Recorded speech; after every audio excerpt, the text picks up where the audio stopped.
Sawadika, bonjour à tous, bienvenue dans une nouvelle vidéo sur ma chaîne Kathleen à Phuket. J'espère que tout le monde se porte bien. Aujourd'hui une nouvelle vidéo qui je pense va intéresser beaucoup d'entre vous, qui est une vidéo pour vous expliquer quelles applications installer sur votre téléphone, que vous veniez en vacances en Thaïlande ou que vous habitiez en Thaïlande en tant qu'expatrié, ça vous sera aussi certainement très utile. Avant d'attaquer le sujet du jour, je voulais vous remercier parce que la chaîne Kathleen à Phuket a atteint les 5000 abonnés depuis quelques jours. Donc vraiment, merci à vous, merci pour vos messages, merci pour votre soutien, ça fait vraiment très plaisir. Et voilà, c'est que le début, j'espère que la chaîne va encore continuer de grandir. Venez vous inscrire aussi sur mon compte Instagram Kathleen Phuket où je partage beaucoup de choses de mon quotidien à Phuket. Si vous souhaitez venir vous installer en Thaïlande ou venir en vacances, vous pouvez contacter l'agence aussi visathaïlande.fr qui est donc un de mes partenaires. Vous avez le lien juste en dessous et ils vont s'occuper de tout. Maxime et son équipe vont s'occuper de tout pour faire que vos visas soient acceptés, vous aider à regrouper tous les papiers nécessaires. Voilà. Et donc vous pouvez les contacter. Les liens sont juste dans la barre d'information en dessous de la vidéo. Vous êtes aussi beaucoup à me contacter pour me poser des questions et au fait le plus souvent vous avez les réponses dans des vidéos que j'ai déjà faites précédemment, donc n'hésitez pas à aller naviguer un petit peu dans ma chaîne et dans les vidéos qui ont été faites pendant cette dernière année au fait, et j'ai essayé de les classer par thème et vous avez souvent les réponses aux questions que vous me posez dans mes vidéos, donc parfois j'ai du mal un petit peu à répondre à tout le monde. Sachez que si vous regardez des vidéos de la chaîne, vous trouverez certainement plus d'informations sur le sujet qui vous intéresse. Allez, c'est parti pour la vidéo du jour. Quand vous arrivez en Thaïlande, il y a une chose qui est très importante à faire et que certaines personnes oublient parfois à leur dépens, puisqu'après on a une bonne surprise lorsqu'on reçoit sa facture de téléphone, c'est de désactiver les données mobiles de votre téléphone portable. C'est-à-dire que le téléphone ne va plus envoyer et recevoir de données Internet et donc ça ne sera pas décompté hors forfait par rapport à votre forfait que vous avez dans votre pays d'origine. Donc il faut tout de suite désactiver ces données mobiles. Si vous le pouvez, vous pouvez aussi retirer votre carte SIM française ou belge ou je ne sais quoi, mais en tout cas retirez votre carte SIM pour venir mettre à la place une carte SIM Thaï. Vous pouvez acheter une carte SIM Thaï dès l'aéroport, alors même à Bangkok, à Phuket, vous avez la plus souvent des petits stands qui sont là avec les opérateurs. Il y a 3 principaux opérateurs mobiles en Thaïlande, vous avez AIS, vous avez TrueMove et vous avez DTAC ou DTAC, je ne sais pas vraiment comment ça se prononce. Pour information, moi j'ai TrueMove et bon, j'en suis très satisfaite. Vous allez acheter par contre, ce ne sera pas des forfaits comme des forfaits que vous payez au mois, mais ça va être une carte SIM avec un forfait rechargeable et un montant de données, voilà, de données mobiles, donc de données Internet que vous allez pouvoir utiliser pendant votre séjour. À partir de, allez, on va dire 10 € pour 15 jours, vous avez un forfait touriste. C'est des forfaits vous avez 15 jours, vous avez un mois, vous avez plusieurs options et vous avez donc une carte SIM inclue avec ces données mobiles. Vous pouvez l'acheter donc à l'aéroport ou alors dans toutes les supérettes, les 7-Eleven, vous avez aussi ces cartes SIM là avec ces forfaits. Et si vous ne savez pas comment l'installer parce qu'il y a des petites manipulations à faire, il y a des numéros à composer, des petits codes à faire, vous pouvez demander. La plupart du temps, les employés du 7-Eleven se feront un plaisir de vous le faire. Et s'ils n'ont pas le temps, s'il y a trop de monde, vous prenez ça avec vous et puis vous le faites faire à la réception peut-être de votre hôtel ou quelqu'un de Thaï vous aidera pour mettre tout ça en place. Et ensuite, vous êtes tranquille pour toutes vos vacances, vous n'avez pas à vous soucier voilà, de payer du hors forfait sur votre forfait d'origine par exemple. Vous avez juste à recharger par exemple si vous arrivez à la fin de vos données mobiles Thaï. Mais voilà, c'est ça qu'il faut faire quand vous arrivez et c'est ce que je recommande à tout le monde. Acheter une carte SIM Thaï avec du crédit données mobiles, c'est très important. On va maintenant passer donc aux applications que je trouve essentielles lorsqu'on est en Thaïlande, que ce soit pour du tourisme ou que ce soit lorsqu'on vit ici. Je vais donc vous donner mes favoris et restez bien jusqu'à la fin de la vidéo parce que je vais vous donner les 2 applications Thaï pour rencontrer peut-être là où la femme ou l'homme de votre vie thaïlandaise ou thaïlandais. En tout cas, c'est des applications qui marchent très très bien et très très fort en Thaïlande pour rencontrer l'amour. La première application que je vous recommande et qui est un essentiel lorsqu'on est en Thaïlande, c'est Line. Donc Line, c'est une application de messagerie comme WhatsApp, comme Viber aussi on a en France. Mais par contre ici, il faut savoir que c'est vraiment Line, Line et Line. Vraiment les tailles n'utilisent que ça. Tout le monde va vous demander votre Line ID quand vous parlez à quelqu'un, mais même pour du professionnel, hein, par exemple nous on utilise ça pour parler à la comptable aussi. Ils utilisent très très peu WhatsApp, ils considèrent que WhatsApp c'est vraiment pour les farangues et pas pour les tailles, donc souvent ils n'ont que nous sur WhatsApp. Par contre Line ça marche du feu de Dieu dans toute l'Asie et en Thaïlande vraiment très bien. C'est un petit peu perturbant pour nous à utiliser, c'est bourré d'emojis, de petits lapins qui sautent avec des cœurs, de petits nounours, enfin c'est très enfantin, kawaii, un petit peu, vraiment dans le côté asiatique. D'ailleurs, la comptable, quand elle nous envoie la facture sur Line tous les mois et qu'on la paye, elle nous envoie le petit lapin qui saute en disant merci. Donc voilà, ça reste, la communication sur Line est très enfantine, mais ça marche très bien et tout le monde a un Line et voilà, c'est un petit peu compliqué à s'en servir, mais vraiment télécharger Line, c'est très important quand vous arrivez en Thaïlande. L'application numéro 2 que je vous recommande, ça s'appelle Grab. Donc Grab, vous avez plein de choses sur Grab. Ça va vous servir surtout pour deux choses. Ça va vous servir tout d'abord pour les taxis.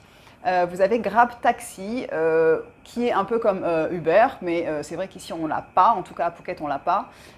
Et Grab Taxi, vous allez pouvoir donc commander un taxi, expliquer exactement où vous êtes avec la localisation sur votre téléphone, et le taxi va passer par Grab pour venir vous chercher, vous emmener là où vous avez besoin d'aller.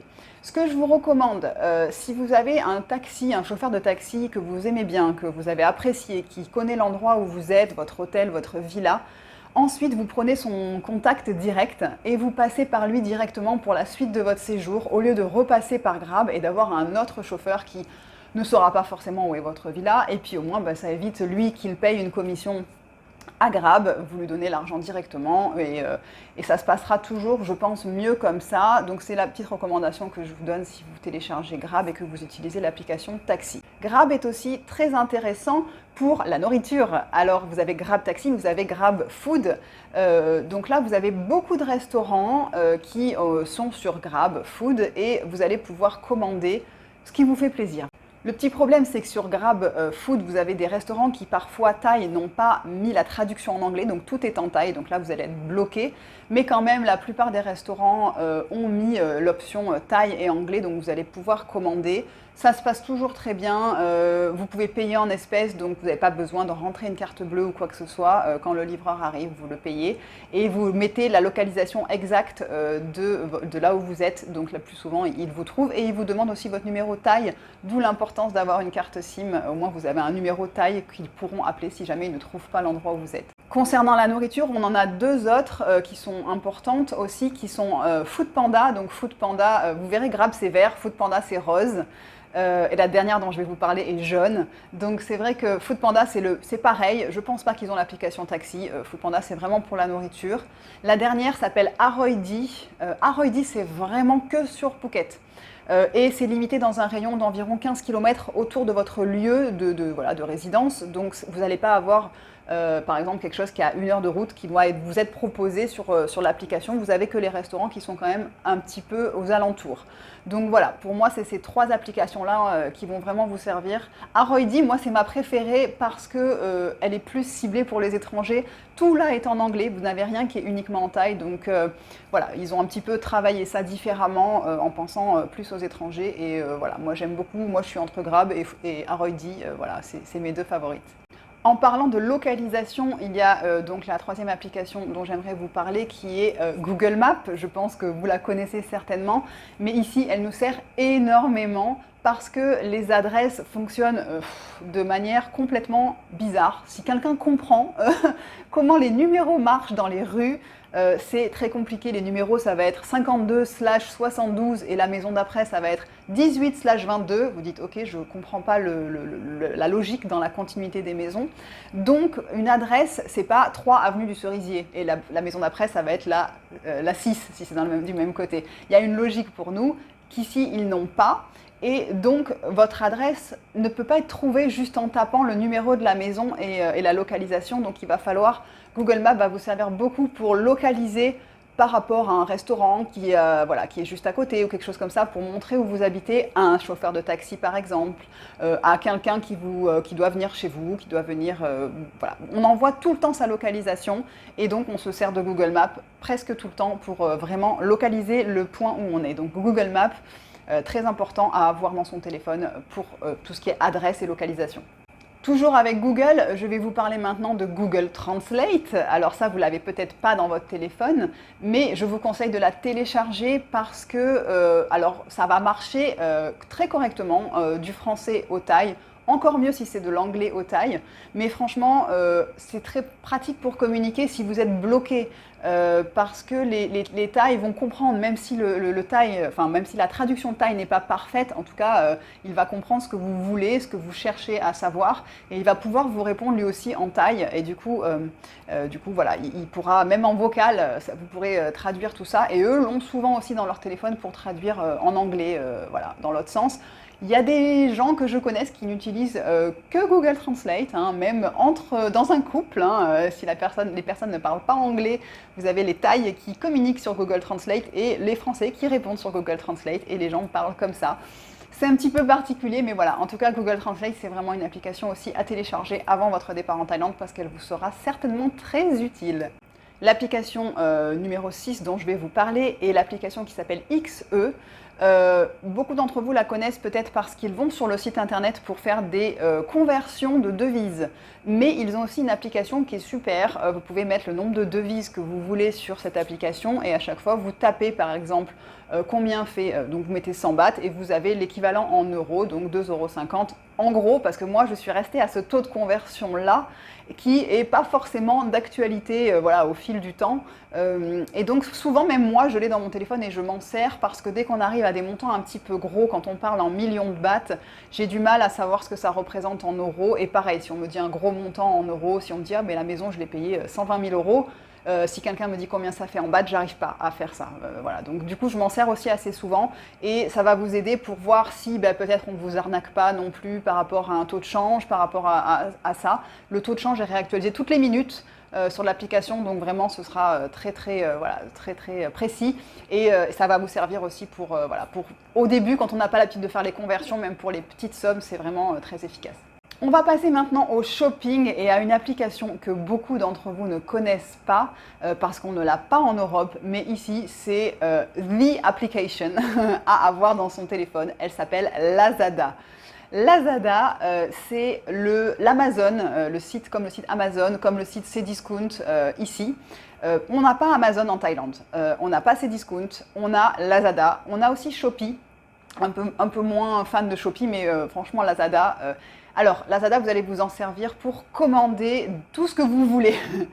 Tout ce que vous ne trouvez pas dans un magasin, il y a de grandes chances que ce soit sur Lazada. Même si vous êtes ici en vacances et qu'il vous manque peut-être quelque chose que vous avez du mal à trouver dans certains magasins, vous pouvez les commander sur Lazada parce que vous avez le choix de mettre la localisation du vendeur. Et donc si le vendeur est en Thaïlande, la plupart du temps ils sont à Bangkok, vous recevrez le colis 2 jours maximum. Parfois si vous faites la commande le matin, vous l'avez le lendemain.